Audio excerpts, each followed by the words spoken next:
Dear students, आज हम फिर से अकाउंटिंग के अंदर एसोसिएट हुए हैं एक नया केस लेकर। आज का जो नया केस है अकाउंटिंग के अंदर, उसको टाइटल को बताने के पहले सबसे पहले हम लोग स्टोरी समझते हैं। उस स्टोरी में ही आज की अकाउंटिंग का टाइटल है और अकाउंटिंग कैसे करनी है उसके ऊपर डिस्कस करके हम लोग अकाउंटिंग करने जाएंगे। तो ये तीन फ्रेंड्स थी बचपन की, रेखा, मेनका एंड मुक्ता। तीनों एक ही सिटी में शादी की है फ्रेंडशिप निभाने के लिए, और तीनों ने अपनी बचपन का दोस्ती अपने पार्टनरशिप बिजनेस में बदला, और तीनों ने एक लेडीज वेयर खोला और तीनों अच्छे तरीके से अपना बिजनेस चला रहे थे। मुझसे ही डीड बनवाया था, डीड में सारी टर्म्स एंड कंडीशंस लिखी गई थी और पार्टनरशिप फॉर्म में 4-5 साल से पिछले चल रही थी। अब क्या हुआ, एक दिन एक मनुष्य घड़ी आई। उस मनुष्य घड़ी में क्या हुआ, उस मनुष्य घड़ी थी 1 जुलाई 19।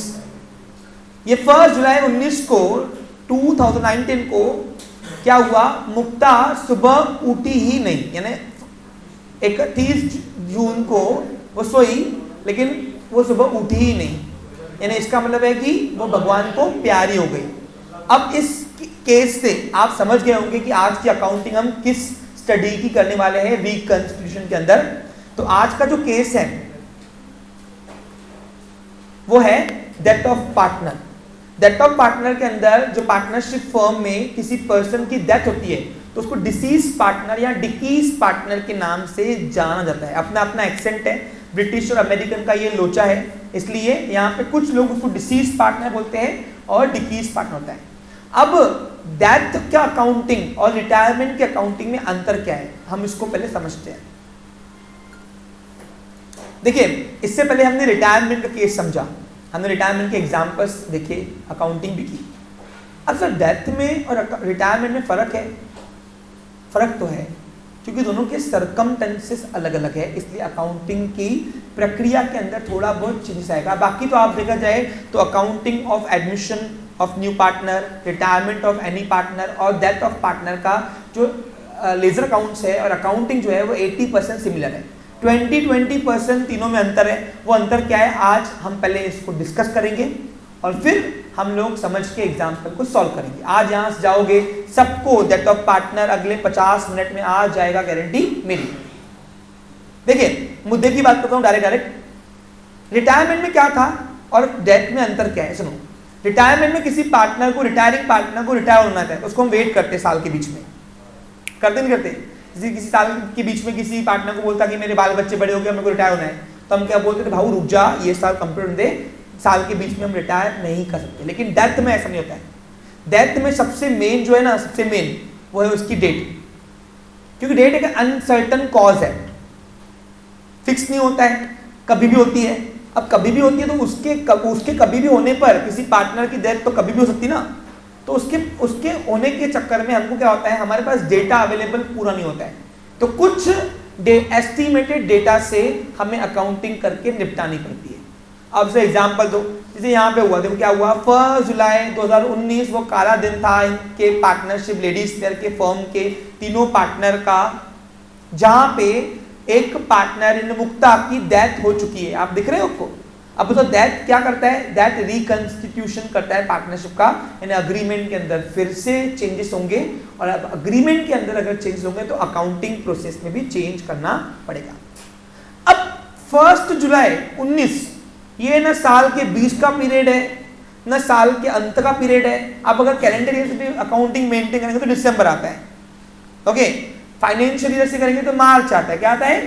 अब ये इनका जो अकाउंटेंट था, ओल्ड वाला अकाउंटेंट देव था, तो देव इनका अकाउंटिंग जो क्लोज करा था वो करा था फाइनेंशियल ईयर में, यानी हर साल 31 मार्च को। अब 31 मार्च को अगर वो अकाउंटिंग खत्म करेगा अपनी अकाउंटिंग साइकिल, तो उसको सपना तो नहीं आएगा कि हाँ मुक्ता 3 महीने बाद मरने वाली है, मानते हो कि नहीं?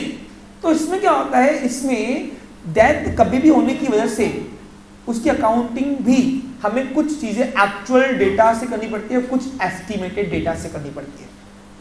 सर एग्जांपल दो, जैसे अभी मान के चलो, अब देखो, अब अकाउंटेंट इसका देव जो होगा पुराना अकाउंटेंट ये बिजनेस का, वो 1 अप्रैल को हर साल अपनी अकाउंटिंग प्रोसेस जर्नल एंट्री या सब्सिडरी बुक से शुरू करता होगा और आते आते 31 मार्च साल के एंड में खत्म करता होगा। अब रिटायरिंग पार्टनर और एडमिशन पार्टनर में क्या हुआ था, हम उनको होल्ड कर रहे थे, क्योंकि जब तक कि हमें लास्ट पीरियड का फाइनेंशियल डेटा हमें नहीं मिलता है बैलेंस शीट के थ्रू, तब तक ना हम रिटायर कर पाएंगे ना एडमिशन कर पाएंगे किसी पार्टनर का। लेकिन यहाँ पे क्या हो रहा है, अब यहाँ पे ये देव अगर इनका पिछला अकाउंटेंट होगा, अब 1 जुलाई 2019 में अगर इसकी डेथ हुई होगी तो इसने फाइनल अकाउंट तो 31 मार्च 19 को बना के छोड़ दिया होगा ना, बराबर कि नहीं। अब इन 3 पीरियड में कौन सा 31 मार्च 2019 को इनका साल खत्म हुआ होगा अगर फाइनेंशियल ईयर से अपना अकाउंटिंग मेंटेन करे तो, और ये जुलाई को घर ही जा रही लेडी हमारी, तो अब लेडी अगर जुलाई को गई तो आप देखो इसके बीच का अंतर 3 महीने का डेटा में लाऊं कहां से, क्योंकि वो तो बैलेंस शीट में रहेगा ही नहीं, और डेथ तो कभी भी आ सकती है, पूछ के नहीं आएंगी। तो कुछ चीजें हमें एस्टिमेटेड पे करना पड़ता है, अब कौन सी चीजें फोकस करना है। तो उसके लिए अब देखो अगर आपको रिटायरमेंट की डेथ की आपको पार्टनरशिप की अकाउंटिंग करनी है तो उस अब बताओ जब किसी पार्टनर की डेथ होती है क्या होती है, तो उसका जो रिप्रेजेंटेटिव होते हैं लीगल हायरर नॉमिनी, जैसे यहाँ पे मुक्ता का सन है, ये कौन है बाबू राव, कौन है ये, हाँ बाबू राव जो है ये मुक्ता का सन है, हंसो मत नालायक हो, यहाँ पे डेथ हुई किसी की, तुम हंस रहे हो, हाँ इतना शौक का समय है, तुम हंस रहे हो नालायक हो, हाँ चलो। तो मुक्ता का बाबू राव यानी उसका बेटा सदमे में था, क्या था, सदमे में आने के बाद हमने उसको समझाया, ये तीनों बेस्ट फ्रेंड थी ना, तो ये अपनी ये फ्रेंड्स को मासी बोलती था, क्या होता था मासिया, ये उनकी मासिया, मतलब फ्रेंड्स को मासी बोलते ना, मम्मी के फ्रेंड को क्या बोलोगे, मासी बोलोगे ना, तो ये तीनों बेस्ट फ्रेंड थी बचपन की।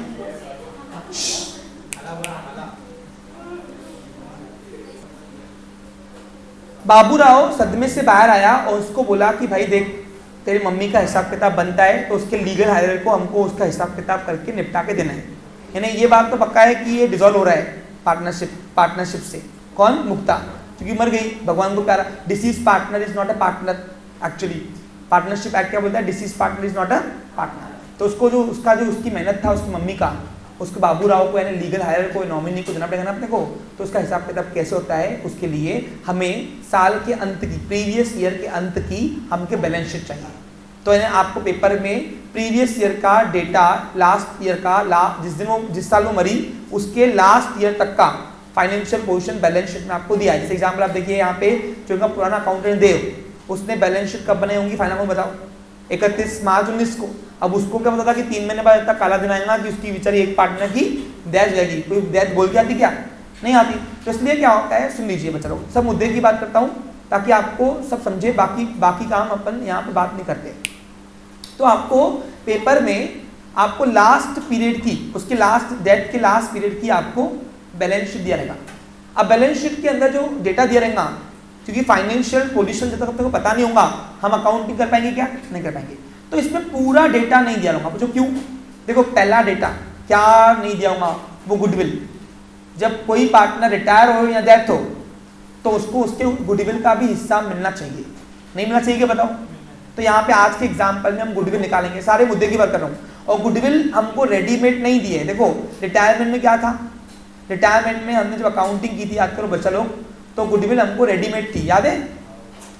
यहाँ पे आपको गुडविल निकालनी पड़ेगी एवरेज प्रॉफिट मेथड से। उसके लिए एडजस्टमेंट नंबर 4 अपन ने बनाया हुआ है डेटा लेकर।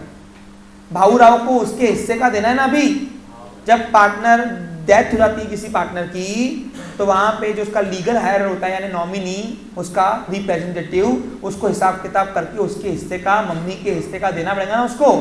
तो अब यहाँ पे गुडविल का पैसा यहाँ पे बैलेंस शीट में नहीं दिया हुआ तो निकालना पड़ेगा। अब गुडविल कभी आपको रेडीमेड रहेंगी, कभी नहीं रहेंगी, तो यहाँ पे हम निकाल रहे हैं एवरेज प्रॉफिट मेथड से। एवरेज प्रॉफिट मेथड मैंने आपको ऑलरेडी कहाँ सिखाया हुआ है, एडमिशन ऑफ पार्टनर में, वो उसका मुझे यहाँ पे कोई फोकस करना पड़ेगा नहीं। देखो एडमिशन ऑफ पार्टनर के सारे एग्जाम्पल देख के आओ, तभी रिटायरमेंट और डेथ आएगा। मैंने आपको डे 1 पे ही कहा था, ऐसे नहीं आएगा, क्योंकि यहाँ मैं सब चीजें तुमको नहीं कराऊंगा, जो नया पार्ट है सब वही कराऊंगा मैं आपको, इतना नहीं होता हमारे पास। दूसरा यहाँ पे क्या हुआ है सुन लो, ये डेट ऑफ डेट पार्टनर यानी डिसीज पार्टनर की डेट की जो डेट होती है और लास्ट ईयर की जो बैलेंस होती है उसमें अंतर होता है। अब कितने महीने का अंतर है देखो, 31 मार्च 19 को इसने फाइनल अकाउंट ड्राफ्ट किया होगा, किसने, पुराने अकाउंटेंट ने, लेकिन 1 जुलाई को डेथ हो गई, तो 3 महीने का यहाँ पे हमारे पास प्रॉफिट एंड लॉस नहीं है। अरे 3 महीने भी तो वो आई होंगी ना मुक्ता, और आई होंगी तो उसका जो 3 महीने का जो प्रॉफिट लॉस होगा वो भी तो चाहिए हाथ में। अब बताओ वो ओरिजिनल आएगा कि एक्सपेक्टेड आएगा? एक्सपेक्टेड आएगा। जो क्यों? क्योंकि साल के बीच में हम बैलेंस शीट बनाएंगे। अब मैं देव बोलूंगा, देव ये 3 महीने का प्रॉफिट लॉस क्या है, तो बोलूंगा सर मुझे क्या पता था आपकी मुक्ता 1 जुलाई को भगवान को प्यारी हो जाएंगी, कोई बोल के ना था। और सर बीच रास्ते हम इस चक्कर में क्या मैं पूरा बैलेंस बनाऊंगा क्या? फाइनल अकाउंट कब बनता है? साल के, तो बैलेंस शीट भी कब बनेगी? तो सर बैलेंस शीट जब एंड बनेगी तो सर इसका प्रॉफिट लॉस को एस्टिमेटेड निकालना पड़ेगा, और एस्टिमेटेड प्रॉफिट के लिए क्या करना है, तो अलग अलग कंडीशन दी रहेंगी आपको वो। अब यहाँ पे कंडीशन दी हुई है उसके 5वें नंबर पे, वो पढ़ूंगा जब मैं आपको बताऊंगा। नया क्या है, समझा क्या? यहाँ पे डिफरेंस है रिटायरमेंट और डेथ में अकाउंटिंग में डिफरेंस क्यों आ रहा बताओ? उसका सबसे मेन जड़ है डेट, डिसीज पार्टनर की डेट, कब वो डेथ हुई इसकी। क्यों? रिटायरमेंट में हम रोक सकते हैं, रुक जा भाई साल के एंड में रिटायर होगा, लेकिन डिसीज पार्टनर जो डेथ हो गई जिस पार्टनर की, उसकी डेथ हम कैसे रोकेंगे? और अगर बाद में ये सोच के हमने किया कि लास्ट में अकाउंटिंग करेंगे अगले साल के, तो उस टाइम पे सर्कमस्टेंसेस चेंज होंगे ना, हो सकता है वैल्यूएशन एसेट लायबिलिटी में चेंज हुए, तो फिर वो जो उसका नॉमिनी है वो माने ही नहीं कि नहीं जब मेरी मम्मी मरी थी, भगवान को प्यारी हुई थी, गुजर गई थी, तो उस टाइम पे तो इतनी वैल्यूएशन थी, आज इतनी वैल्यूएशन है, मैं कम लूंगा नहीं, तो वहां पे झगड़े होंगे, फालतू मास की उसका रिलेशन बिगड़े। अच्छा लगा क्या? नहीं। तो वो खुद बोलते कि नहीं सर रुको मत, जिस दिन पार्टनर की डेथ हुई उस दिन तक का पूरा हिसाब किताब निपटा के उसको दे दो। तो ये साल के बीच का आंकड़ा है, क्या ये साल के, यानी यहाँ ना एंड हो रहा है ना मिड पीरियड है, कुछ तो भी अलग ही आंकड़ा है। यहाँ पे 1 जुलाई को अपन ने न्यू बैलेंस शीट बना के देना है उनको। समझा आपको क्लियर? पूरा खेल सिर्फ डेट ऑफ डेथ की वजह से आ रही है, बस ये होल्ड नहीं कर पाते हम, इसलिए यहाँ पे तो रिटायरमेंट से थोड़ा ये अकाउंटेंट अलग हो जाता है। समझा आपको क्लियर? दूसरा क्या होता है, अब याद करो, वैसे जो पार्टनर की रिटायरमेंट में क्या होता है, रिटायरिंग पार्टनर को अपने हिस्से का कैश वैश मिलता है, लेकिन यहाँ पे ऐसा नहीं है। यहाँ पे जो जिसकी डेथ हो गई है वो तो भगवान को प्यारा हो गया, क्या वो ऊपर से आएगी बेचारी कि लाओ मेरा हिस्सा लाओ, किसको देना पड़ेगा? उसके नॉमिनी को। तो वहाँ पे लीगल रिप्रेजेंटेटिव के नाम से उसका लोन अकाउंट खोलना पड़ेगा आपको, यहाँ पेमेंट जो भी करनी है उसको देनी है आपने। समझा आपको क्लियर मेरी बात?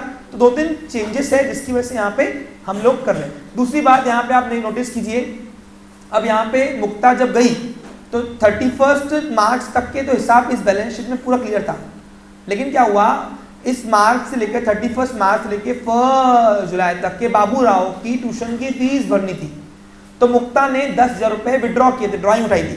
अब वो ड्राइंग जो है वो यहाँ पे मेंशन ही नहीं है, पूछो क्यों? क्योंकि ये ड्राइंग कब उठाई उसने, ये 1 अप्रैल 19 से लेके 1 जुलाई के बीच की बात है। तो अब बताओ उसकी वजह से उसका कैपिटल इफेक्ट नहीं होगा क्या? तो उसकी वजह से भी यहाँ पे प्रॉब्लम आ रही है ना। यहाँ पे क्या हो रहा है, ओचंती बनती यहाँ पे इसलिए आ रही है, बस और कुछ नहीं है, कि यहाँ पे डेट जो पार्टनर की है ना कभी भी होती है, इसकी वजह से क्या होता है, कुछ चीज़ें हमें ऊपर बैलेंस शीट में डेटा होती नहीं है, हमको 3 महीने 4 महीने जितना भी डिफरेंस आया पुरानी बैलेंस शीट से उसकी डेट ऑफ डेट तक, तो उसमें अंतर क्या हुआ है, वो सर्कमस्टेंसेस भी अकाउंटिंग के अंदर लेना पड़ेगा, कुछ एक्चुअल कुछ एक्सपेक्टेड। ठीक है? अब यहाँ पे क्या हुआ है, यहाँ पे जैसे कि मैंने इनसे पूरी इन्फॉर्मेशन लिया कि अभी नया केस आया हुआ है तो अपने को सॉल्व तो करना है ना, सामने वाले को, अपन अकाउंटेंट है, कौन है अपन, अब तो अभी डेथ आया या रिटायरमेंट आया, अपने को तो अकाउंटिंग करके देना है सामने वाले को। तो देव से मैंने पुरानी बैलेंस शीट लास्ट ईयर की मंगा दी, और ये डेटा मैंने खुद कलेक्ट किया है, किससे, रिमेनिंग कंटिन्यूइंग पार्टनर से इंफॉर्मेशन कलेक्ट करके और बाबू राव से कलेक्ट करके, तीनों को बिठाया था। बाबू राव कौन था, उसका लीगल हायर ना, यानी एग्जीक्यूटर। समझ में आ रहा है आपको क्लियर? उसके मरने के बाद उसका वारिस, किसका, मुक्ता का वारिस। मुक्ता कौन है, डिसीज पार्टनर। समझ में आ रहा है सबको पिक्चर? फास्ट तो नहीं हो रहा है? हाँ। अब यहाँ पे क्या हुआ है, ड्राइंग की एंट्री तो अपन करेंगे, क्या होती है मैं आगे आपको बताऊंगा पूरा एग्जाम्पल डिस्कस करने के बाद। अब यहाँ पे एक और बात है, इन लोगों ने अपनी हद पूरी पार कर दी, मेरे को लगता है इंसानियत आज रही ही नहीं। मासी थी उनकी, लेकिन मासी आई पीछे से। हाँ देखो अब क्या हुआ है, जो 3 महीने के अंदर मुक्ता ने ड्राइंग उठाई थी 10,000 रुपए, उस पर वो इंटरेस्ट भी ले रहे 1,000 रुपए, 3 महीने का इंटरेस्ट ड्राइंग के ऊपर। तो मैंने तो पहले बहुत चिढ़ गया मैं उनके ऊपर, किनके ऊपर, दूसरे 2 नमूनी पार्टनर के ऊपर। कौन 2 है, रेखा और मेनका, इनको बोला क्यों रे तुम इसको बेस्ट ही फ्रेंड पढ़ती थी, तुम बेस्टी मेरी बेस्टी है, उसका बच्चा भी तो तुम्हारा बच्चा है ना, सही कि नहीं, उसके जाते से ही तुमने अपने रंग शुरू कर दिए। तो उन्होंने सर ऐसा कुछ नहीं है, हमारी आज भी वो बेस्टी रहेंगी और उसका बेटा भी हमारा बेटा जैसा ही है, हमको मासी बोलता है वो सर, ऐसा उन्होंने मुझे बोला, किसने, रेखा ने और मेनका ने। लेकिन सर पर्सनल रिलेशन और प्रोफेशनल अलग रखने पड़ते हैं ना, हम इमोशंस में आके बिजनेस नहीं कर सकते सर, ऐसा उन्होंने बोला। किसने बोला? रिमेनिंग कंटिन्यूइंग पार्टनर है। सबको समझ में आ रहा है मेरी बात को ना? फिर भी थोड़ा तो शर्म करो। और इंटरेस्ट तुम कौन से बेस पे चार्ज कर रहे हो बताओ? इंटरेस्ट तुम चार्ज कर सकते ही नहीं, मैंने बोल दिया हमको, वैसा नहीं कर सकते ना, नहीं कर सकते सर, नहीं सर कर सकते ना, नहीं करते। इंटरेस्ट चार्ज कर रहे हो आप, कैपिटल पे भी इंटरेस्ट दो फिर। मैं सर नहीं, हमने जब पार्टनरशिप फर्म खोली थी ना, तो हमने डीड में इसको मेंशन किया था कि अगर कोई पार्टनर ड्राइंग उठाएगा तो उसका इंटरेस्ट इतना इतना रहेगा, और उस हिसाब से 1000 रुपये बन रहे इंटरेस्ट 3 महीने के इसके। मैं दिखाओ डीड, मैंने डीड देखी, सही में डीड में लिखा हुआ था। अब डीड में अगर लिखा हुआ है इंटरेस्ट का प्रोविजन ड्राइंग के ऊपर, तो फिर तो इंटरेस्ट चार्ज बनता है। और ये दोनों सही है, अपने गलत नहीं है, क्योंकि प्रोफेशनल अपनी जगह होता है और पर्सनल अपनी जगह होता है। उसने क्या बोला मेरे को, रेखा और मेनका ने बोला सर बाहर अगर बोलोगे आप तो मैं बाबू राव को यानी मुक्ता के बेटे को ऐसे ही 1000 रुपये दे दूंगा खर्ची, लेकिन प्रोफेशन में तो सर बिजनेस है, पर्सनल लाइफ उसको मिक्स नहीं करना सर, तो इसलिए आप इंटरेस्ट चार्ज करना। ठीक है, कोई बात नहीं, ठीक है। अब इंटरेस्ट, अब बताओ ड्राइंग बोलो या इंटरेस्ट बोलो उनका, इससे डिसीज पार्टनर का कैपिटल बढ़ेगा कि कम होगा? कम होगा, तो डेबिट में करना पड़ेगा, बराबर कि नहीं? ड्राइंग भी डेबिट में और वो भी डेबिट में। अब ड्राइंग का चलो अपन दिखता है कि रिसीव 10,000 रुपये उसने उठाए, अब तो ड्राइंग की एंट्री क्या बनेगी बताओ सिंपल भाषा में? ड्राइंग की एंट्री करते हैं, ड्राइंग की एंट्री सुनो, एक मिनट ध्यान दो अभी आप। हाँ, अब यहाँ पे अब बताओ मुक्ता ड्राइंग दिखाते हैं। अब बताओ 10,000 रुपये मुक्ता ने अपने बेटे के लिए 3 महीनों के अंदर, ये 3 महीना कौन सा जो गैप आ रहा है लास्ट बैलेंस शीट से और डिसीज डेट से, डेथ ऑफ डेट से जो डिफरेंस आ रहा है इन 3 महीनों में, 10,000 रुपये उसने उठाए। अब 10,000 रुपये उठाए तो अकाउंटिंग हम डिसीज पार्टनर की कर रहे कि फर्म की कर रहे? फर्म के हिसाब से नोटा आ रही जा रही, तो जा रही। तो अब ये बताओ, ये मोदी भक्त है, कौन ये लोग? तो पैसे बैंक से जाएंगे क्योंकि बैंक अकाउंट खोलते कैश है ही नहीं उनके पास, सब बैठ जाओ नीचे, हाँ उधर ही बैठे जगह पे। हाँ, अब बताओ सोचने वाली बात है, पैसे आ रहे हैं बैंक से जाएंगे भी, तो bank become a giver, bank credit होगा पक्का है। कितना अमाउंट है? 10,000। और रिसीवर कौन है? मुक्ता। तो मुक्ता के कैपिटल को डेबिट करना पड़ेगा ना, तो एंट्री होगी by Mukta's capital account debit to bank account. Rule कौन सा रखा? P2 पर्सनल रिसीवर है ये, अरे ओनर बिकम अ रिसीवर ना, और दूसरा बैंक बिकम अ गिवर, तो पर्सनल रूल लगा यहाँ पे, दोनों का रूल पर्सनल लगा। बैंक गिवर है फर्म के बिहाफ पे और ओनर रिसीवर है, तो ड्राइंग की एंट्री ये होंगी। अब देखो ऑटोमेटिकली मुक्ता के डेबिट में आप 10,000 डालोगे बैंक के नाम से, तो उसका कैपिटल अपने आप कम हो जाएगा। यहाँ तक क्लियर है? हाँ, अब यहाँ पे ये इंटरेस्ट चार्ज की एंट्री क्या होगी सुनो।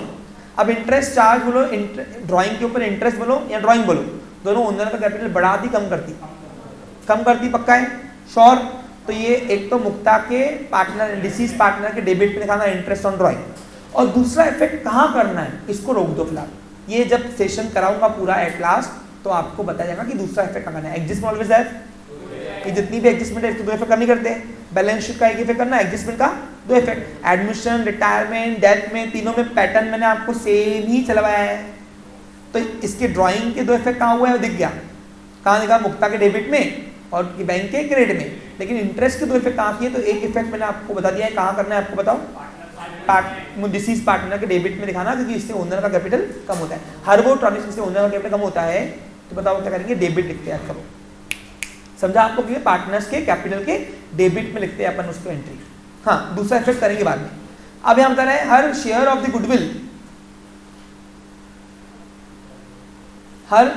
The goodwill should be calculated at the 3-year purchase of profit of the last 4 year which where.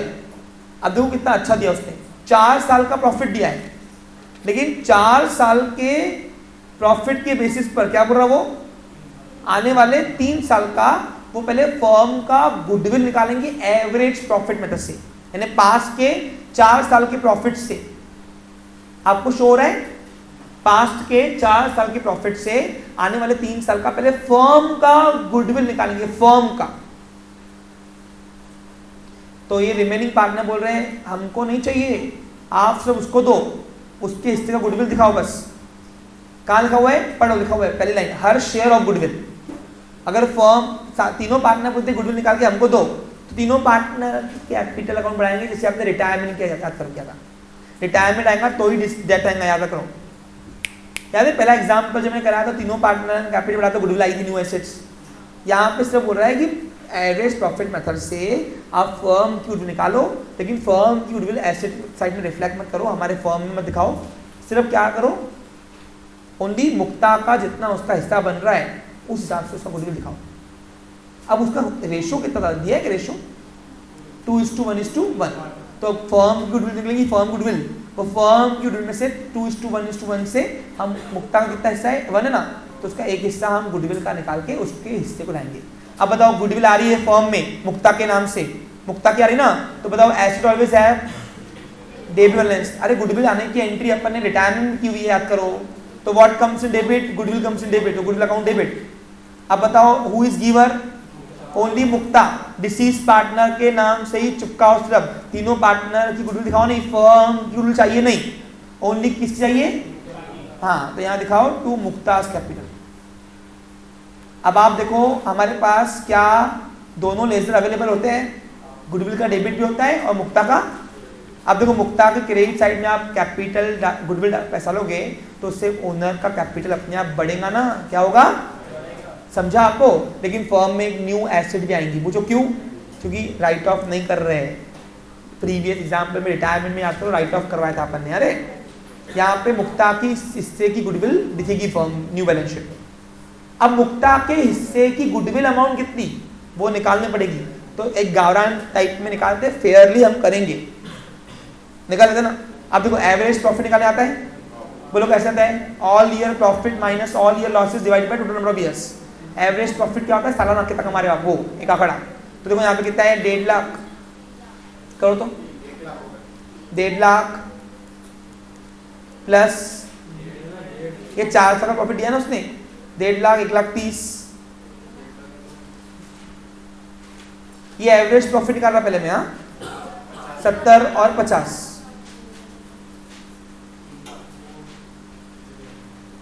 Divide by 4 years. Loss होगा तो माइनस करना, कितना है यहाँ पे 3 लाख, 3 लाख पक्का कि 4 लाख है ना, 3 कैसे आएगा, 4 लाख डिवाइडेड बाय 4 तो 1 लाख आएगा। ये 1 लाख रुपए क्या आया बच्चा लोग, ये आया एवरेज प्रॉफिट, सालाना बिजनेस।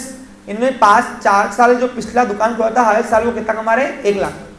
ये क्या है उनका एवरेज प्रॉफिट, क्या है ये, कैसे निकालते हैं, क्यों निकालते हैं, हमने इसके ऊपर एडमिशन ऑफ पार्टनर में डिस्कशन किया हुआ है, यहाँ पर क्लियर है। अब यहाँ बता रहे हैं आने वाले 3 साल की फर्म गुडविल है, जितना मेहनत किया है तीनों ने, 3 साल अगर वो बैठ के भी खाएंगे तो दुकान अपने आप चलेगी ऑटोनॉमस, यानी इनकी गुडविल की वजह से इनको प्रॉफिट होगा। तो बताओ अब वो जो प्रॉफिट 3 साल बैठ के खाएंगे रिमेनिंग 2 पार्टनर, उसमें बेचारी मुक्ता का भी तो हिस्सा था ना, उसने भी तो मेहनत की ना दुकान गुडविल बनाने में। तो यहाँ पे ये एवरेज प्रॉफिट का 3 ईयर्स करना, 3 ईयर क्यों कर रहे हैं, लिख के दिया वहाँ, पढ़ो, आने वाले फ्यूचर के 3 साल का वो फर्म का गुडविल निकाल रहे हैं। तो 3 ईयर्स कितना आएगा, 3 लाख, 3 लाख रुपए आ गई दुकान की गुडविल, क्या हुई। अब बताओ ये पूरी गुडविल पे सिर्फ मुक्ता का हक है क्या, इसमें तीनों का हक है, तो अब इसको उसके रेशियो से निकालो। अब रेशियो है 2:1:1, तो कितना आएगा, अब 3 लाख रुपए आया अपना फर्म्स गुडविल, क्या आया, मैं फेयर तो करूंगा आपको, डोंट वरी अबाउट इट, लेकिन क्या कर रहे हैं कुछ समझ में आ रहा क्या। अब उन मुक्ता का हिस्से का गुडविल निकालो, मुक्तास गुडविल, हाँ शेयर क्या लिखे, Muktas share in goodwill, very good, ठीक है 3 लाख हो गया। अब 3 लाख रुपए हिस्से से बांटो, कितने हिस्से, 2:1 है ना, तो 2 + 1 + 1 4 हिस्से बांटना था ना, डिवाइड बाय 4, तो कितना आएगा एक हिस्सा 75,000 रुपये। 75,000 रुपये आया इंटू 2 × 1 × 1। अब ये किसका है, 2 हिस्सा किसका है, रेखा का, निकालना नहीं है। एक हिस्सा कितने का है, मेनका का नहीं निकालना है। एक हिस्सा किसका है, तो मुक्ता निकालना है। 75,000 रुपये गुडविल का पैसा उसको हाथ में आएगा। समझा क्या? तो इसकी एंट्री होगी बाय गुडविल टू मुक्ता। ये एवरेज प्रॉफिट का अगर सबसे अच्छा डिस्कशन तुमको चाहिए यहाँ पे, तो एडमिशन ऑफ पार्टनर के अंदर एक एवरेज प्रॉफिट का एग्जांपल क्या हुआ है। आप वो गुडविल कैसे निकालते हैं एवरेज प्रॉफिट से, मैंने आपको सिखाया हुआ है। यहाँ मैं ये काम करने आया नहीं। तो यहाँ पे 75,000 रुपये तय हो गया हमारा कि मुक्ता के हिस्से में गुडविल आएगी। समझा? फर्म की गुडविल निकाल के एवरेज प्रॉफिट से हमने मुक्ता के हिस्से की गुडविल निकाली, तो एंट्री होती है by goodwill account debit, business में एसेट आ रही है और उतने से लायबिलिटी बढ़ानी पड़ेगी। मुक्ता गीवर है तो let's say Mukta become a गीवर, तो मुक्ता के अकाउंट्स को क्लियर करना पड़ेगा, कैपिटल अकाउंट। मुक्ता ने कौन, डिसीज पार्टनर। कहानी में ट्विस्ट इतना ही नहीं था, और एक कहानी में ट्विस्ट है एडजस्टमेंट नंबर 5 जो दी हुई है, ये भी न्यू है। अब मैंने बोला कि लास्ट ईयर का जो भी प्रॉफिट लॉस हुआ होगा, यानी कब की बात कर रहा हूं मैं, 31 मार्च 19 तक का जो भी हुआ होगा दे, इनका जो भी प्रॉफिट लॉस हुआ होगा वो इनके हिस्से में आ चुका होगा इधर, कि नेट प्रॉफिट कैपिटल में ऐड होगी, क्लोजिंग कैपिटल बनता है। लेकिन जो 3 महीने का डिफरेंस है, यानी जो अपना फाइनल अकाउंट जो आपने लास्ट पीरियड का बनाया और आज 1 जुलाई को जब वो पार्टनर मर रही है उसका अपन हिसाब किताब कर रहे हैं यहाँ पे बेचारी का, तो इन 3 महीने में वो दुकान पे तो आई होगी ना, मेहनत तो की होगी, उसका भी हिस्सा है, तो उसको प्रॉफिट एंड लॉस में जो करंट डे का जो 3 महीने का जो दुकान चला होगा उसमें उसका कॉन्ट्रीब्यूशन तो होगा ना, तो उसका प्रॉफिट 3 महीने का या लॉस जितना भी दुकान में हुआ होगा वो देना पड़ेगा कि नहीं, तो उसके लिए एडजस्टमेंट 5 दिया है, उसको बोलते हैं एस्टिमेटेड प्रॉफिट देना। हाँ इधर देखो, deceased partner shares of the profit up to the date of calculated on the basis of average profit of the last 2 years। पहले बात तो बन रही नहीं थी इनकी आपस में, बाबूराव अपना कुछ बोल रहा था, फिर वो मुक्ता सॉरी रेखा और मेनका अपना ही कुछ बोल रही थी। मैंने बोला झगड़ा मत करो, रिश्ते अपने जगह होते हैं, बिजनेस अपने जगह होते हैं, बिजनेस से अपने रिश्ते में बिगाड़ो। वैसा क्या करना, वो 3 महीने का प्रॉफिट मांग रहा है, प्रॉफिट आपने है नहीं क्योंकि फाइनल अकाउंट तो लास्ट में बनेगा। अब उस चक्कर में से प्रॉफिट के चक्कर में मैं पूरा क्या है अकाउंटिंग रोक दूं क्या उसकी, तो हमने उसको एस्टिमेटेड प्रॉफिट दिया है। कैसे हमने क्या किया, बोल रहा है लास्ट के 2 साल का जो प्रॉफिट है, लास्ट का 2 यानी कौन सा, 4th ईयर और 3rd ईयर, 3rd ईयर और 4th ईयर दिख रहा है आपको प्यारे बच्चों, दिख रहा क्या, तो 3rd ईयर और 4th ईयर में यानी कौन सा 70 और चौथे साल में 50। देखो लिखा हुआ यहाँ पे लास्ट 2 ईयर लिखाना, ये तुमको पेपर में लिख के नहीं आएगा, ये तो मैंने लिख के दिया हूँ। उसका एवरेज प्रॉफिट निकालो, वो पूरा फर्म का प्रॉफिट रहेगा, क्या रहेगा पूरा फर्म के प्रॉफिट में उसके हिस्से का गुडविल निकालेंगे प्रॉफिट, और प्लस अब उसके पीरियड का भी प्रॉफिट निकालना है क्योंकि पूरा साल भर तो ना चला दुकान। अरे दुकान में वो कितने महीने रही नए साल में, मार्च 2019 के बाद वो जुलाई को भगवान को प्यारी हो गई, गुजर गई, तो 3 महीने का ही अपने को तो प्रॉफिट देना है इसको। अब वो कैसे निकलेगा तो देखो ध्यान दो, पहले निकालो एवरेज प्रॉफिट। एवरेज प्रॉफिट कैसे बताओ, total profits divided by number of years, तो 70 + 50 कितने होते हैं 1,20,000, ये 1,20,000 डिवाइड बाय 2 कितना हुआ 60,000 रुपए। ये आ गया दुकान का एवरेज प्रॉफिट साल का। अब बताओ साल भर दुकान चली क्या, तो पहले क्या करेंगे, पहले 3 महीने का निकाल देंगे। अब 3 महीने कैसे ना दो जरा बच्चा लोग सुनो, 12 से क्यों कर रहे हैं, 12 × 3 करो, बेटर ऑप्शन क्या है गाँव में करते ना अपन, वो वर्किंग में कर लेंगे अपन नो डाउट, लेकिन अपन पहले निकालते हैं आंकड़ा कितना है एक्चुअली।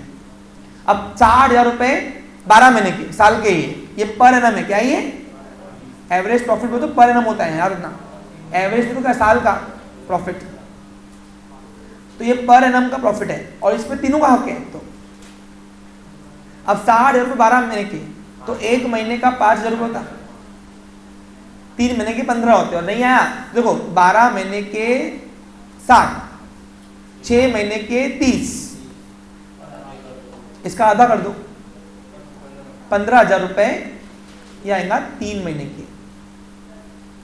तो 3 महीने का प्रॉफिट आया 15,000 रुपए। अब 15,000 रुपए देंगे क्या उसको? नहीं। पूछो क्यों? क्योंकि ये 3 महीने के प्रॉफिट में तीनों का आ गया ना, दुकान पे तो तीनों एक्टिव थे ना। अब उसका हिस्सा कितना है इसमें बताओ? 2:1:1। तो इससे बांटेंगे। अब 15,000 को डिवाइडेड बाय 4 करेंगे। 4 क्यों किया? उसका होल रेशियो तीनों का 1:2:1 लिखा हुआ है ना ऊपर क्वेश्चन में, देखो ना। तो डिवाइडेड बाय 4 कितना आएगा? अब 15,000 अगर डिवाइड बाय 4 किया तो कितना आएगा मेरे प्यारे बच्चों?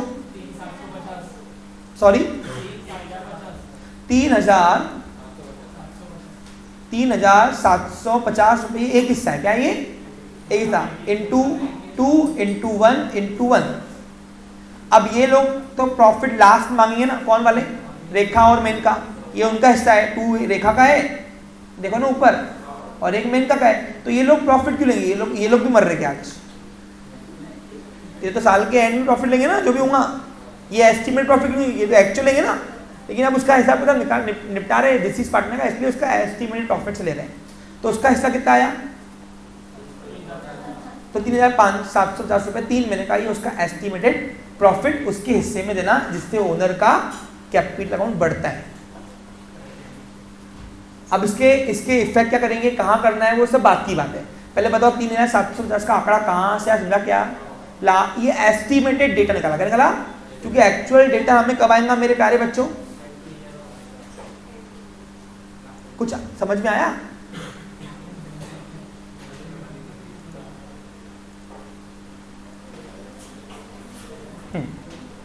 तो अब आपको डेटा समझ में आ गया होगा कैसे करना है, क्या करना है। ओके, बस यहाँ पे 2 ही चीज़ का मेन था। एक तो गुडविल की अमाउंट गिवन नहीं थी हमारे पास, और दूसरा जो 3 महीने का डिफरेंस था पुरानी बैलेंस शीट से इसकी डेट की डेट का, उसका जो प्रॉफिट है वो नहीं दिया था। तो एस्टिमेटेड प्रॉफिट से निकालना, उसको प्रॉफिट देना, क्योंकि लास्ट डेट तक के मुक्ता कल तक के दुकान पे आई थी। तो उसका मेहनत का वो रेखा और मेनका खुद बोलती कि सर हमको खाना नहीं है, इसका जितना बनता है दे दो उसके बेटे को, घर में जा रहे पैसे कहीं और जा रहे नहीं। समझा आपको? क्लियर? तो प्रॉफिट जो है वो एस्टिमेटेड प्रॉफिट से निकाला, 3 महीने के एस्टिमेटेड प्रॉफिट से। कैसे किया? लास्ट के 2 साल का एवरेज प्रॉफिट से हमने पूरे साल का प्रॉफिट निकाला, फिर 3 महीने का निकाला, और 3 महीने के हिस्से से उसके हिस्से का कितना आया वो निकाला। ठीक है? क्योंकि 3 महीने का जो प्रॉफिट है वो पूरा उसका नहीं था, उसमें तीनों का होगा ना कंट्रीब्यूशन, तो उसके हिस्से का आया 3,750 रुपये। ये अपने को उसके एस्टिमेटेड प्रॉफिट देना है। अब इसको कहाँ रिफ्लेक्ट करना है, कैसे करना है, उसको अकाउंटिंग में हम लेते हैं। उसके लिए आप लोग सबसे पहले क्वेश्चन पढ़ते हैं, क्या क्या प्रिपेयर करना है वो देखते हैं, और प्रिपेयर करके अपन बनाते हैं। Rekha Menaka Mukta were partner in the business sharing profit and loss.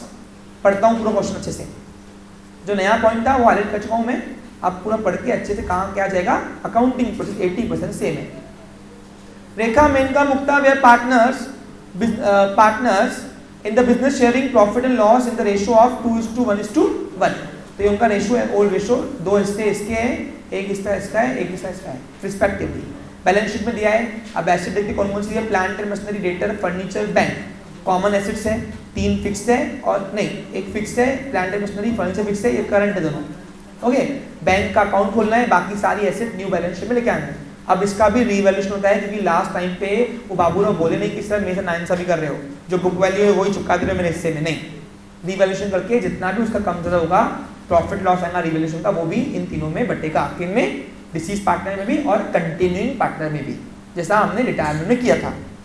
आगे लायबिलिटीज देखते हैं। कैपिटल तीनों का दिया हुआ है। नई बैलेंस शीट में से मुक्ता का कैपिटल गायब हो जाएगा, बेचारी गई ना, वो भगवान को प्यारी हो गई ना बेचारी, तो उसका कैपिटल आएगा नहीं।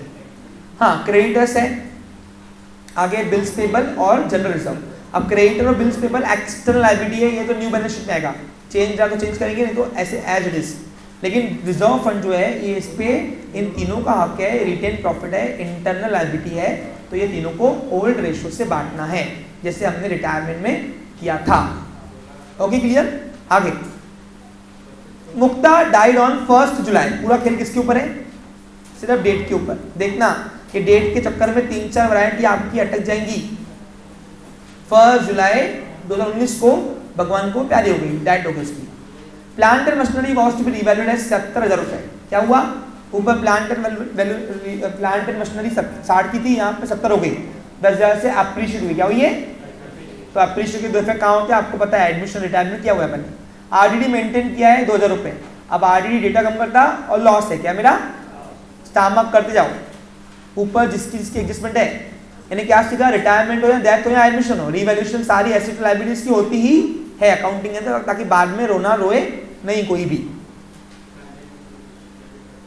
आगे हाँ, ड्राइंग का ये तो एसेट में नहीं है कुछ, इंटरेस्ट ऑन ड्राइंग का भी एसेट में कुछ नहीं है इसका।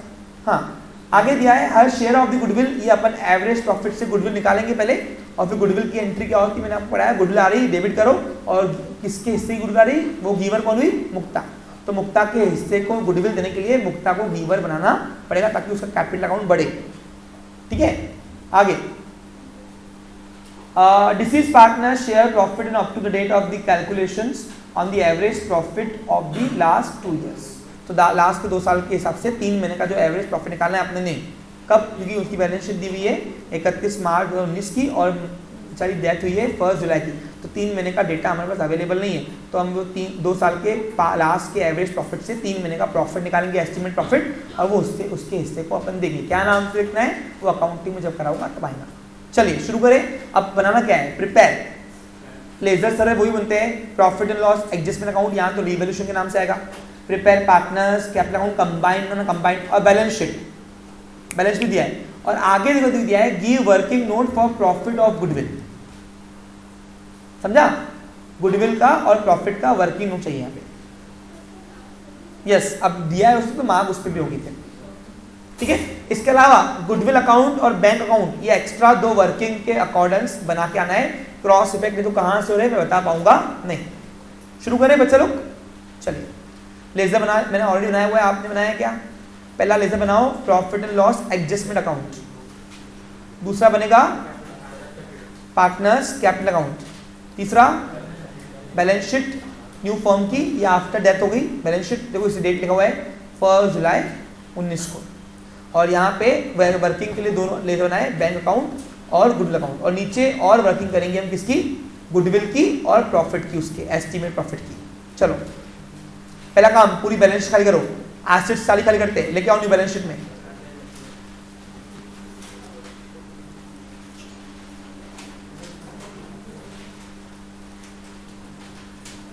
कितना है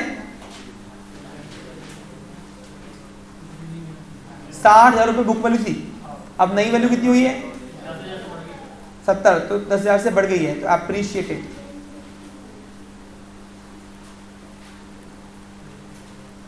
तो न्यू वैल्यू कितनी हुई 70। अब बताओ एसेट बनना अच्छी बात है बुरी बात है? तो अच्छी हो तो प्रॉफिट है कि लॉस है? Profit. All type of profits always है, वो कौन सा बैलेंस, क्रेडिट साइड में। तो देखो यहाँ पे कौन सी एसेट की वजह से प्रॉफिट हुआ, प्लांट एंड मशीनरी। कितना अमाउंट है? नेक्स्ट कौन सी एसेट है, डेटर्स।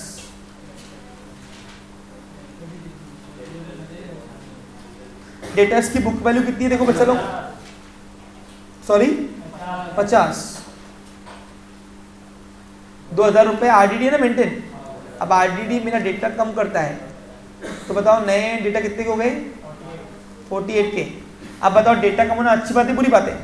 तो लॉस हुआ प्रॉफिट हुआ, लॉस, तो लॉस लिखो डेबिट साइड पे, टू आरडीडी के नाम से, not debtors, because it is my expected loss. आप अपने फ्रेंड से पूछो क्यों लिखते हैं आरडीडी, और बैड डेट में डेटा क्यों लिखते हैं, उनको नहीं पता है, क्योंकि आरडीडी का मतलब ही नहीं पता उनको क्या है। कुछ बच्चे तो कुछ ट्यूशन क्लास में रटाते हैं कि ये इधर जाएगा, ये इधर जाएगा, डेबिट डालना इसको, क्रेडिट डालना, पता नहीं क्या है उनको। चलो बताओ नेक्स्ट, 2 इफेक्ट हो गए, भूल जाओ। हाथों तक एक तीर पे 2 निशान कर रहे हैं, क्या कर रहे हैं, एक तो बैलेंस खाली कर रहे हैं एक इफेक्ट, और जितनी एडजस्टमेंट सल्टा कर रहे हैं हम वो सल्टा रहे हैं। आगे फर्नीचर क्या है मेरी, लेके आओ एसेट्स में। अब फर्नीचर के ऊपर कुछ नहीं है ना, अनचेंज है, डायरेक्ट उठा के बाहर फेंको उसको, मैंने आउटर करो। अब बताओ यहाँ पे डेट में एग्जीक्यूटर अगर कोई एसेट बैंक एसेट तो उसको एंट्री होगी ना, बताया कर देंगे ना। बाकी अकाउंटिंग कुछ सेम है पूरे। कितना अमाउंट है फर्नीचर?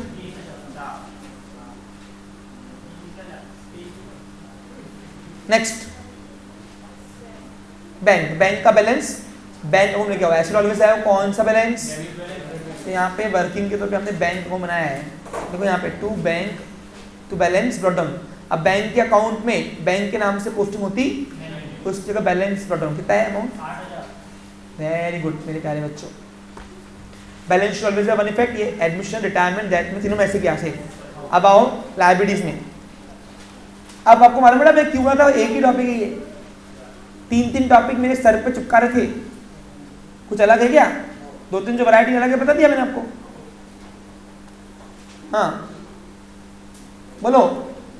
अब कैपिटल का बैलेंस, कैपिटल अकाउंट में तीनों के, पूरी अकाउंटिंग कॉमन सेंस की बेस पे की तुमने। देखो अब बताओ लायबिलिटी ऑलवेज है कौन सा बैलेंस? तो क्रेडिट सब लेके आओ। अब क्या नाम से लेके आते हैं? Balance brought down. Capital account में पार्टनर्स के कैपिटल के नाम से पोस्टिंग होती नहीं है। जब नाम लिखने की बारी आए वहां ओपनिंग बैलेंस लिखते हैं, इन्हें बैलेंस ब्रॉट डाउन। बताओ रेखा का कितना है? 60। मेनका का 70 और इधर 34। वेरी गुड मेरे प्यारे बच्चों। आगे नेक्स्ट क्रेडिटर्स। क्रेडिटर्स सारी एक्सटर्नल लायबिलिटी है, तो लेके आओ। दो तीन लाइन ऊपर छोड़ देना। कितना है क्रेडिटर्स? कुछ चेंज है क्या? Unchanged, outer direct. Next bills payable. बार बार मैं क्वेश्चन डिस्प्ले नहीं करूंगा। 2000 रुपए। नेक्स्ट जनरल रिजर्व, बांटना है उनके ओल्ड रेशो से। अब बांटना आता है कि सिखाऊं? 16,000 रुपए बांटना, बांटो ओल्ड रेशो से, क्योंकि रिटेन अर्निंग है, रिटेन प्रॉफिट है, जमा किया प्रॉफिट है, ये ओनर का आके इस पे, और तीनों का रहेगा, डिसीज पार्टनर का भी और कंटिन्यूइंग पार्टनर का भी। अब 16,000 को डिवाइड करो 1 2 + 1 + 1 जो 4 से, एक हिस्सा कितने का? 4,000 का। अब इंटू 2 इंटू 1 इंटू 1 तो 8 4 4, तीनों को बांटो। अब लायबिलिटी कोई भी ऑलवेज हैव क्रेडिट बैलेंस। देखो ये सेशन में आपको मैं बांटना सिखाया नहीं हूं, वो आपको आना चाहिए। जनरल जो नाम दिया है वो लिखो। गलती होगी अपनी, थोड़ा लेजर अकाउंट बड़े बनाना चाहिए था अपने को, ठीक है। मेरी हैंडराइटिंग समझ रही होगी ऐसा मैं मान के चल रहा हूं।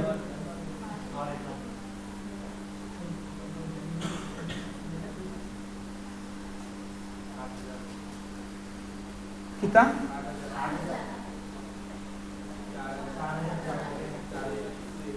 नेक्स्ट बैलेंस शीट खाली होगी पूरी, पक्का? हाँ अब आओ एडजस्टमेंट नंबर देखते कितनी हुई है। 1 हो गया, 2 इफेक्ट्स भूल जाओ शूट में। 2 के हो गया, न्यू है ना, करो। अब मुक्ता ने 10,000 रुपए 3 महीने में उठाए थे और उसकी एंट्री बैलेंस शीट में ऊपर नहीं है। पूछो क्यों? ये 3 महीने का डिफरेंस तो ना उसमें है ड्राइंग। अब बताओ रिसीवर कौन हुई? मुक्ता कैपिटल, और नोटा कहां से जा रही? बैंक से, तो एंट्री होंगी by Mukta capital to bank. मैंने अभी कराया था आपको स्टार्टिंग में। अब दोनों अकाउंट है ना, मुक्ता कैपिटल भी और बैंक भी है, दोनों में 2 इफेक्ट करो। पैटर्न सीखो, pattern. Adjustment always have 2 effects. अब आपको मालूम पड़ा मैं एक्स्ट्रा लेजर तुमसे क्यों बनवा रहा हूं? ताकि एक पैटर्न में तुम्हारा अकाउंट चले, नहीं तो फिर एक इफेक्ट तुमको होल्ड करनी पड़ती थी। चलो एंट्री क्या बनी? By Mukta's capital debit to bank. तो मुक्ता कैपिटल का डेबिट साइड कौन सा है? देखो ये वाला। तो मुक्ता के डेबिट साइड में अपोजिट लिखो टू बैंक अकाउंट।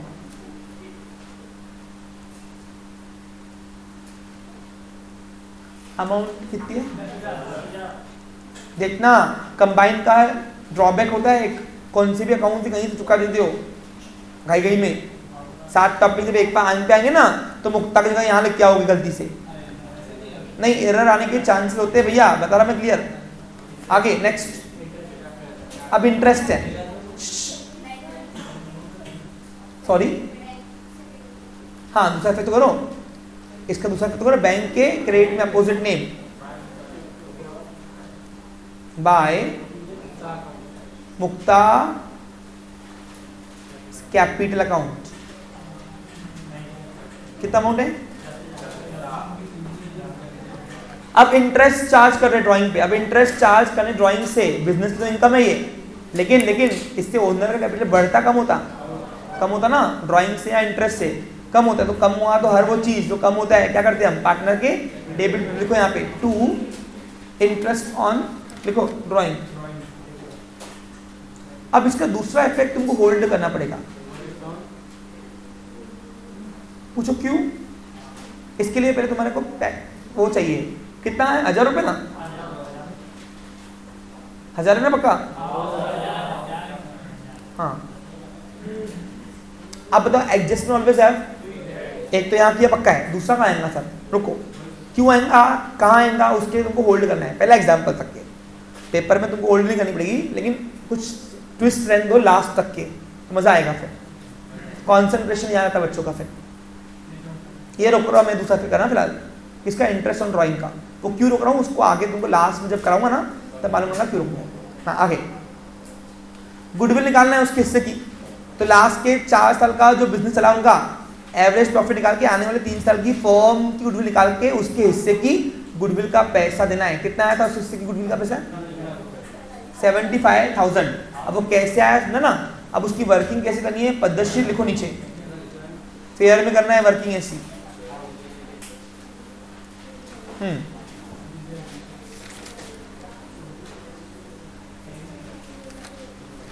अच्छे से करो वर्किंग, 2 वर्किंग जरूरी है, एक उसके हिस्से की गुडविल की वर्किंग और दूसरी क्या करनी है, प्रॉफिट, वो एस्टिमेट प्रॉफिट है ना उसका वर्किंग।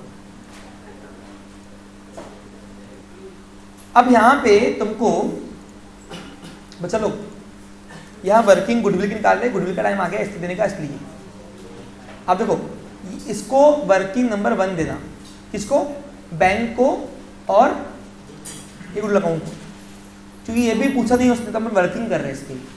अब वर्किंग नंबर 2 लिखो यहाँ पे, और यहाँ लिखो calculation of goodwill as per average profit method.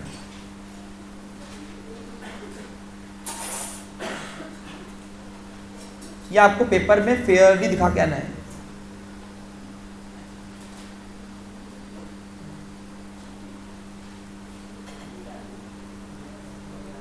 अब एवरेज प्रॉफिट मेथड काफी लंबा डिस्कशन मेरा एडमिशन ऑफ पार्टनर में हो चुका है, सो प्लीज यहाँ में किसी आप उसको एक्सपेक्ट मत कीजिए क्योंकि सीमित समय है। मैंने आपको क्या बताया था, जो नया है मैं वही कराऊंगा। अब यहाँ पे एवरेज प्रॉफिट निकालेंगे पहले,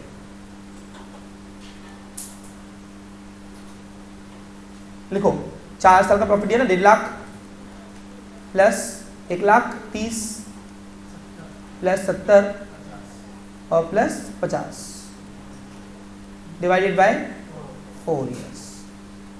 आज यहां से जाओगे सबको डेट का अकाउंटिंग आ जाएगा, गारंटी मेरी। कितना, 4 लाख ना, 4 लाख डिवाइड बाय 4 ईयर्स, तो 1 लाख रुपए आया एपी, इसको एपी बोलते हैं एवरेज प्रॉफिट। अब एक काम करो, यहाँ पे स्टेप्स दिखाओ, स्टेप्स एवरेज प्रॉफिट के अंदर स्टेप दिखाओ, स्टेप नंबर 1 दिखाओ यहाँ पे। स्टेप 1 टू कैलकुलेट, बच्चा लोग टू कैलकुलेट एवरेज प्रॉफिट पहले, ये स्टेप्स दिखाना जरूरी है। हाँ, ये एवरेज प्रॉफिट है आईपी, ये साल का कितना कमा रहे हैं, पिछले 4 साल का जो परफॉर्मेंस हुआ है उनका सालाना प्रॉफिट कितना है, वो डेटा से, पास के डेटा से सालाना प्रॉफिट 1 लाख कितना है, 1 लाख रुपए। कहां से मिला? अब स्टेप 2 लिखो, अब लिखो step 2 to calculate firm's goodwill. To calculate, ये मैंने आपको करवाया है पूरा, सेम प्रोसेस है एडमिशन में जो कराया था, देखो आप लगे तो पेज पर जाके, फर्म्स गुडविल। देखो सिर्फ आंकड़े जोड़ने पे मार्क्स नहीं मिलते, लिखना क्या है उसको भी देखो। हाँ, अब यहाँ पे फर्म्स गुडविल कितना पड़ रहा है वो, तो फर्म्स गुडविल बता रहा है एवरेज प्रॉफिट का आने वाले 3 साल का। 3 साल कहाँ लिखा हुआ है, स्पष्ट आपके क्वेश्चन में लिखा हुआ है, पढ़ो एक बार, और नहीं पढ़ना है आया तो मैं पढ़ा के बताऊँ आपको। देखो लिखा हुआ है, her share of the goodwill should be calculated 3 years purchase of profit for the last 4 years। 4 साल के प्रॉफिट से आने वाले 3 साल का गुडविल बनेगा। यानी कुछ नहीं भी करे हितेन अभी ये लोग, तो आगे 3 साल ये सिर्फ अभी के नाम तक का जो बनाया उन नाम, उससे वो प्रॉफिट एंजॉय करेंगे। गुडविल कभी भी 1 साल में पूरा डिस्ट्रॉय नहीं होता। आज से अगर आपने क्वालिटी बिगाड़ना कम भी किया तो उसको टाइम लगता है बिगड़ने में। कितना लगता है वो फ्यूचर की ईयर की बात करें यहाँ पे। फर्म्स गुडविल कितना है, तो एवरेज प्रॉफिट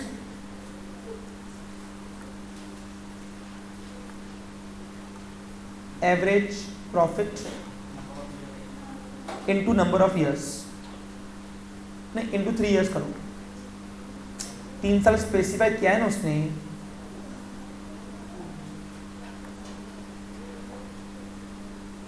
एक lakh into 3 lakh.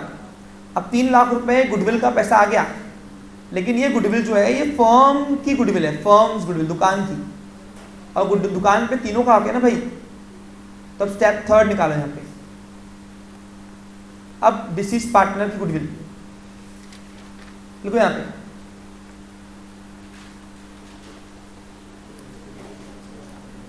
To calculate लिखो, लिखना क्या है लिखो, to calculate,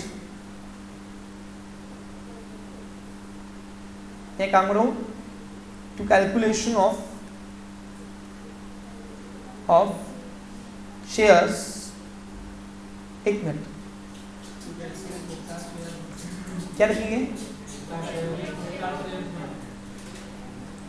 to calculate Muktas, हाँ मुक्तास गुडविल, बस या Mukta's share in goodwill. Okay, to calculate Mukta's share in goodwill, Mukta की गुडविल कितनी। अब बताओ क्या आएगा, अब उसका हिस्सा कितना है, तो वो हिस्से से बांट लो उसको। तो यहाँ लिखो Mukta's goodwill is equals to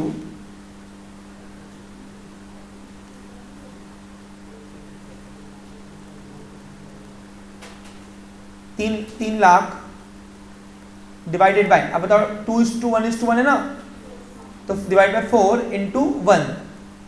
अब उसका एक ही हिस्सा है ना, ये लास्ट वाला हिस्सा उसका है ना मुक्ता का, तो 4 हिस्से से डिवाइड करके इंटू 1 किया। 1 क्यों किया, टोटल हिस्से डिवाइड करके उसके हिस्से को मल्टीप्लाई करना पड़ता।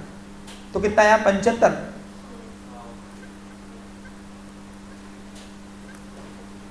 ठीक है, तो मुक्ता का गुडविल है 75,000 रुपये। अब इसकी एंट्री मार लो पहले, वर्किंग दूसरी बात में करते फिर। अब बताओ गुडविल का पैसा, गुडविल आ रही है दुकान के पास, तो एसेट है, एसेट क्या है, एसेट ऑलवेज हैव कौन सा बैलेंस, डेबिट बैलेंस। तो गुडविल अकाउंट डेबिट पक्का है। और ये कौन किसके हिस्से की आ रही है गुडविल, तो Mukta's capital account become giver, तो यहाँ पे एंट्री बनेगी by goodwill account debit to Mukta's capital account. ये भी वैरायटी आपके लिए नया नहीं है, मैंने आपको रिटायरमेंट में कराया हुआ है ये। बस फर्क है कि रिटायरमेंट में कभी तीनों का हो रहा था, अब सर यहाँ पे भी तीनों का गुडविल क्यों निकाल सके, ऐसे लिखा हुआ कहाँ है, तो देखो लिखा हुआ है क्वेश्चन, हर शेयर सिर्फ उसका शेयर का निकालना है बस। नहीं दिया होता था तो हम तीनों का निकाल के तीनों के हिस्से में डाल देते थे कैपिटल में। ठीक है, स्पष्ट देखना क्वेश्चन, देखना क्या आ रहा है, मैं हर चीज आपको हिंट में दे रहा हूँ। अब बताओ इसकी, अब बताओ मेरे पास गुडविल अकाउंट का भी डेबिट गिवन है, डेबिट साइड, और मुक्ता का कैपिटल अकाउंट भी क्रेडिट गिवन है, दोनों में 2 इफेक्ट कर दो, तो गुडविल के डेबिट में और मुक्ता के क्रेडिट में। तो गुडविल के डेबिट में अपोजिट नेम लिखो, तो मुक्तास कैपिटल अकाउंट पोस्टिंग कर रहे हैं,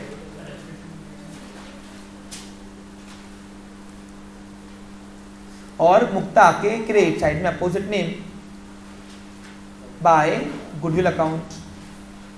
अब देखो इससे गुडविल आने से मुक्ता का कैपिटल बढ़ा कम हुआ, बढ़ गया ना। हर वो ट्रांजेक्शन जो पार्टनर्स की क्रेडिट साइड में आता है कैपिटल के, वो उसका कैपिटल अकाउंट बढ़ाते हैं, बिजनेस की लायबिलिटी बढ़ाते हैं। और आगे अब देखो एडजस्टमेंट कौन सी बाकी है अपनी, 4th हो गई, 4th हो गई ना। अब 5th बाकी है, 5th में उसके 2 साल का एस्टिमेटेड प्रॉफिट निकाल के उसको देना है ना, तो उसकी भी वर्किंग करनी पड़ेगी। अब अमाउंट कितना आया था, 3,750 हमने निकाला था रफली यार। अब इसको फेयर में लाना है बस। एक ही चीज तुम्हारी 2 बार होती है, उसके बाद भी बैल बुद्धि लोग होते हैं, समझता नहीं। लिटरली बोल रहा हूं, तुम बताओ 2 बार नहीं कर रखा मैं एक चीज। लिखो वर्किंग नंबर कौन सी, 3rd, 4th कैसे हुई, पहले तो लेजर बनाए, गुडविल की वर्किंग, अभी ये वर्किंग बढ़ रही है। देखो to calculation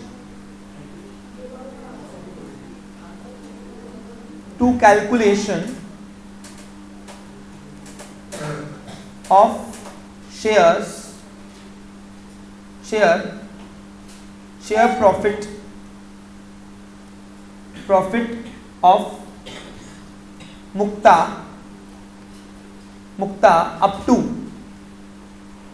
up to the date of death, यानी ये प्रॉफिट कौन सा निकाल रहे हैं, 31 मार्च 2019 से लेकर 1 जुलाई 2019 तक के जो हमारे पास डेटा अवेलेबल नहीं है उसका 3 महीने का जर्नी का प्रॉफिट निकाल रहे हैं। तो पहला क्या हो रहा है, लास्ट का एवरेज प्रॉफिट हो रहा है ना 2 साल का। तो देखो यहाँ पे सबसे पहली स्टेप 1, ये थोड़ा बराबर करना अच्छे से, क्योंकि यहाँ पे निकालना क्या है क्या नहीं ये समझ में आता है लेकिन लिखते नहीं आता अपने को। लिखो टू कैलकुलेट एवरेज प्रॉफिट। अब यहाँ एवरेज प्रॉफिट 4 साल का नहीं बोला है, लास्ट 2 ईयर्स का बोला है उससे सिर्फ। तो चौथे ईयर का लेना और तीसरे का लेना, पहले दो नहीं, लास्ट 2 ईयर में तो पीछे से। हाँ तो यहां पे लिखो average profit equals to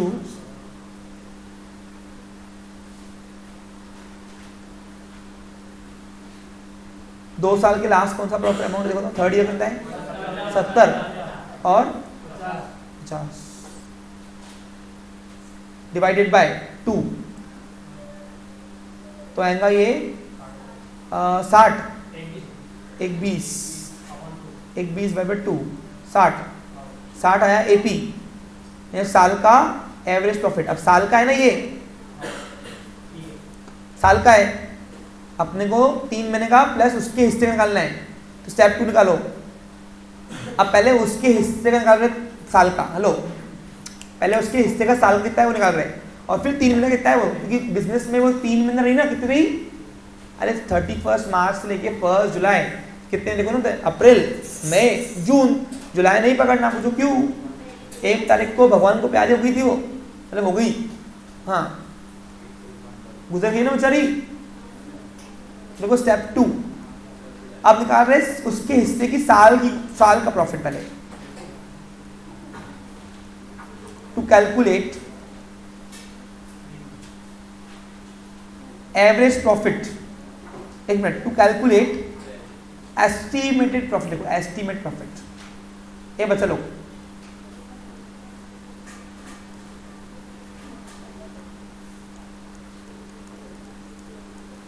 to calculate estimate profit of deceased partner.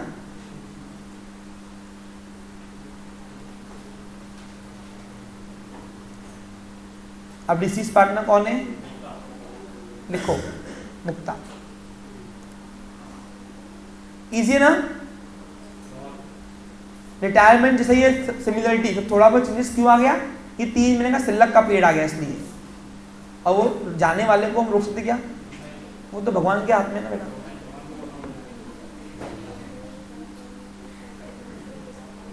चलो अब यहाँ पे निकालो एनुअल प्रॉफिट कितना है, तो ये देखो annual profit is equals to, ये वर्किंग दिखा के ना पूरे अच्छे से,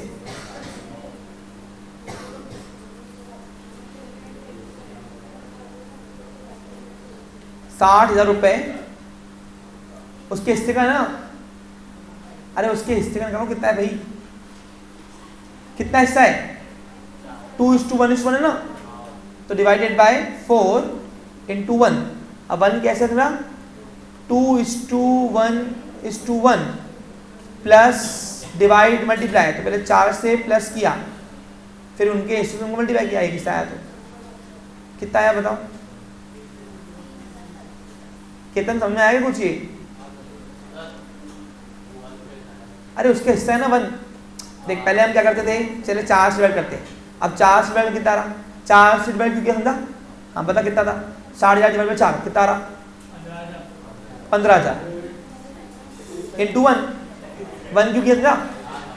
अब वो नीचे लिखने से यहीं लिखते हैं, तीनों एक साथ कर दे, खत्म।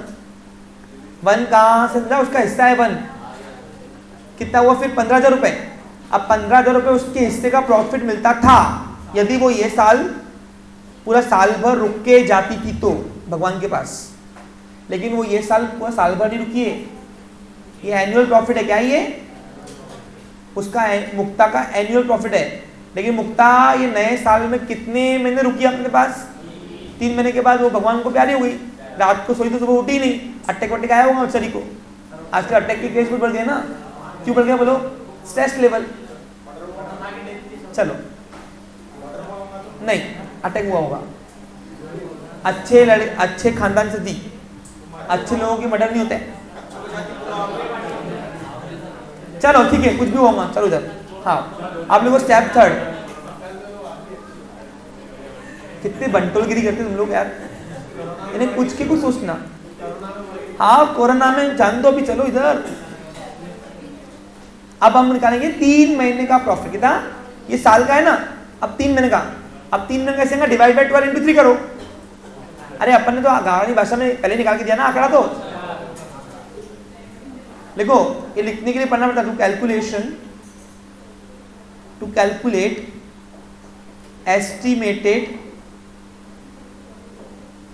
एस्टिमेटेड का मतलब होता है अंदाजन।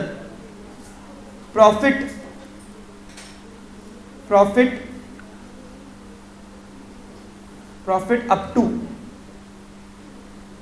up to the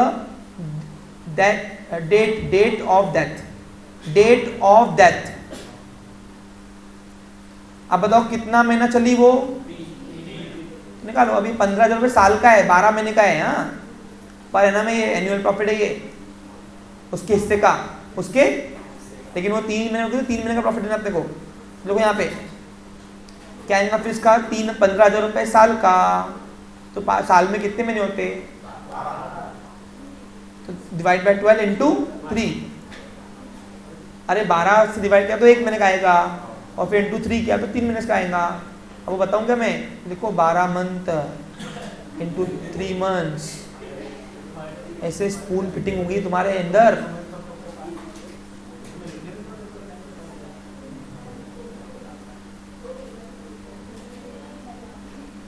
देखो कितना रहा? 3,700।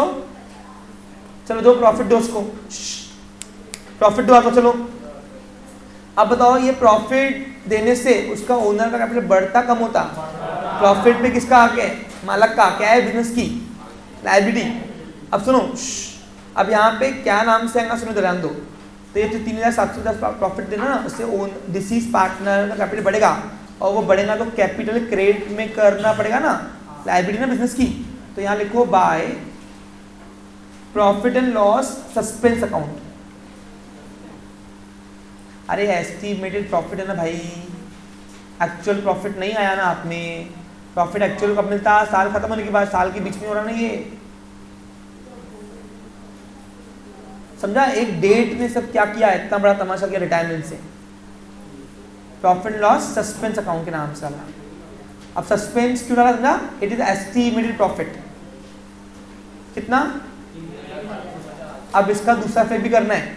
अब बताओ, एक हाथ से लायबिलिटी बढ़ाई तो बिजनेस की एसेट भी बढ़ानी पड़ेगी ना। अरे बैलेंस शीट के 2 इफेक्ट होते हैं, asset equals to liability, debit equals to. अब अगर पार्टनर की लायबिलिटी बढ़ाई है तो इसको दूसरा इफेक्ट आपको बैलेंस शीट में एसेट में दिखाना है उसको। लेकिन ये अमाउंट पूरी नहीं आएंगी। सुनो, कुछ हमने होल्ड किया है, याद करो, इंटरेस्ट, वो यहां से काटना। अरे ये इंटरेस्ट का दूसरा इफेक्ट अपन ने होल्ड किया हुआ है ना, तो ये प्रॉफिट के अगेंस्ट में वहां पे डिडक्ट होता है। तो यहाँ पे जो बैलेंस शीट में आओगे ना, बैलेंस शीट में बच्चे लोग, यहाँ जो आप बैलेंस शीट में एंट्री करोगे, क्या नाम से एंट्री करोगे मेरे प्यारे बच्चों? बताओ बताओ। Profit and loss suspense account के नाम से। लेकिन यहाँ पे अगर कोई इंटरेस्ट ड्राइंग वगैरह पे होगा चार्ज, तो उसको माइनस करके डालना।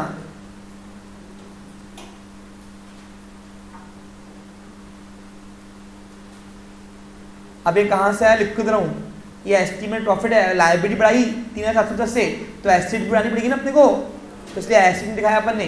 अरे every coin has two side, balance sheet का एसेट इक्वल्स लायबिलिटी ना। अब अगर पार्टनर की लायबिलिटी बढ़ाई है, दिस इज पार्टनर की, तो उतने से आपको बिजनेस की एसेट, गुडविल में नहीं किया क्या, अरे गुडविल जब गुडविल दिया तो एसेट बढ़ाएगी ना अपन, गुडविल का जो लेके आएंगे बैलेंस, तो वैसे ये प्रॉफिट की वजह से भी उसका लायबिलिटी बढ़ाया, तो एसेट भी उतने से बढ़ानी पड़ेगी, लेकिन जो इंटरेस्ट है वो माइनस करना है यहाँ से, क्योंकि उतना अपना कम हुआ। फिर कितना है, 3050 माइनस 1000 रुपए,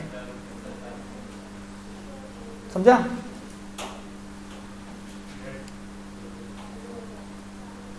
ये 1000 रुपए काय का है, इंटरेस्ट ऑन ड्राइंग, जो अपन ने दूसरा पे होल्ड किया था ना, ये वाला वो है। हाँ यहां तक क्लियर है। देखो सारी एडजस्टमेंट होगी क्या,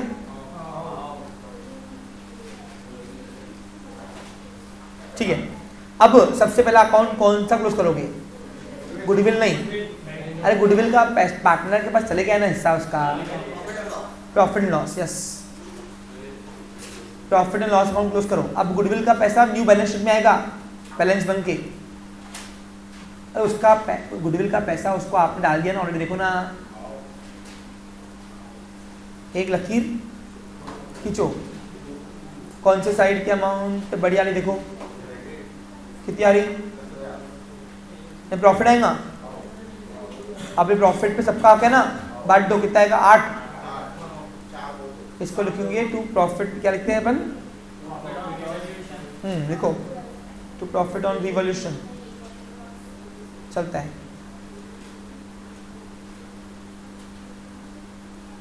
बांटो 2:1:1 से, तो 4 2 2,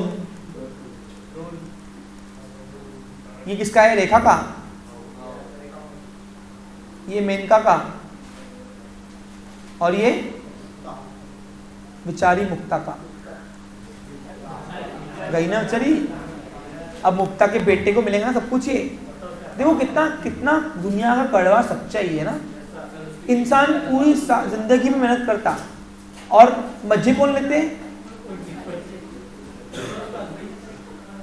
देखो ना।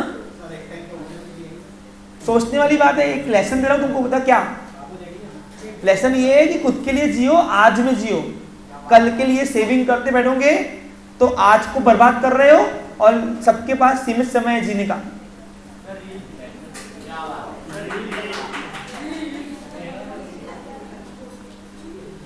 चलो अब बताओ, प्रॉफिट ऑलवेज है वो कौन सा बैलेंस, क्रेडिट बैलेंस, तो तीनों क्रेडिट लेके आओ क्रेडिट में। हाँ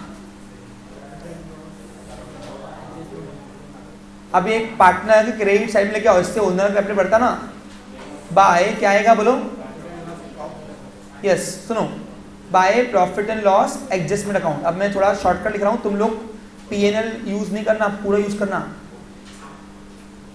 कितना हिस्सा है, 4 2 2, रुको अभी मेन ने। अब सारे लेजर्स के बैलेंसेस लेके जाओ कहां पे, बैलेंस शीट में, लेकिन जो डिसीज पार्टनर है उसका जो बैलेंस है वो एग्जीक्यूटर लोन अकाउंट के नाम से आएगा। सुनो क्या है, पहले जो रिमेनिंग पार्टनर है उनका भेज दो, न्यू कैपिटल बना दो। रिमेनिंग पार्टनर कौन है, हाँ लिखो, एक लकीर खींचो, कौन से साइड के अमाउंट बढ़ेगी, पहले एक एक का करेंगे हिसाब, रेखा का करते हैं। अब रेखा की कौन सी साइड बढ़ेगी, देखो अगर क्रेडिट साइड बढ़ाई तो बिजनेस लायबिलिटी, और डेबिट बढ़ाई तो बिजनेस की एसेट। कितनी है डिफरेंस, ये डिफरेंस अमाउंट जो भरी, ये क्या नाम से बढ़ते, बैलेंस कैरेट डाउन, ये उनका न्यू कैपिटल है। अरे ये तो कंटिन्यू पार्टनर है ना, ये दुकान चलाएगी ना।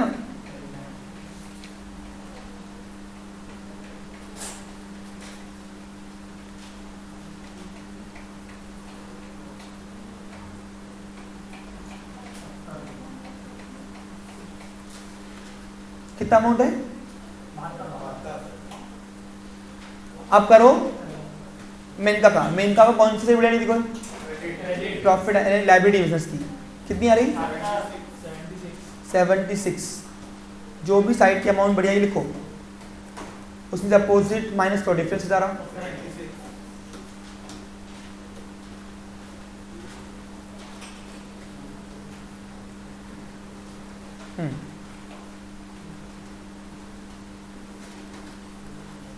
बैलेंस कैरी डाउन के नाम से लिखो, बार बार मत चुपकाओ, कंबाइन का ये तो बेनिफिट है। आप लिखो यहाँ पे मेनका कैपिटल अकाउंट कितना 76। अब यहाँ पे रुक जाओ, अब डिसीज पार्टनर का जो बैलेंस आएगा वो उसके वारिस को मिलेगा। क्या मिलेगा, इसको तो नहीं मिलेगा, तो उसको एग्जीक्यूटर लोन अकाउंट चाहिए। क्या चाहिए उसके, यानी उसके बाद का जो वारिस है उसको बोलते हैं एग्जीक्यूटर।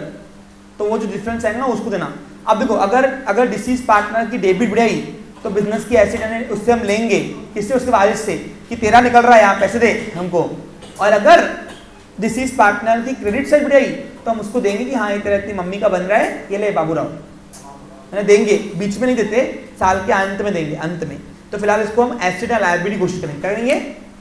हाँ, अब एसेट कब लिखना है, लायबिलिटी कब लिखना है, समझ में आया, समझ में आया। चलो अब बताओ कौन सी साइड की अमाउंट बढ़िया, देखो क्रेडिट साइड बढ़िया है, बिजनेस की लायबिलिटी कितनी है, ये डिसीज पार्टनर का हो रहा है हिसाब। 1,18,750, यानी उसकी जमा थे 1,18,750, सब काट सट के, उसमें से 11,000 रुपए की ड्राइंग का उसको चत्ती लग गई, चत्ती ये रही, तो माइनस करो कितना आएगा फिर 1 लाख, हाँ 1,07,750। अब ये जो आया इसको लिखना एग्जीक्यूटर्स लोन अकाउंट के नाम से, टू यहाँ लिखो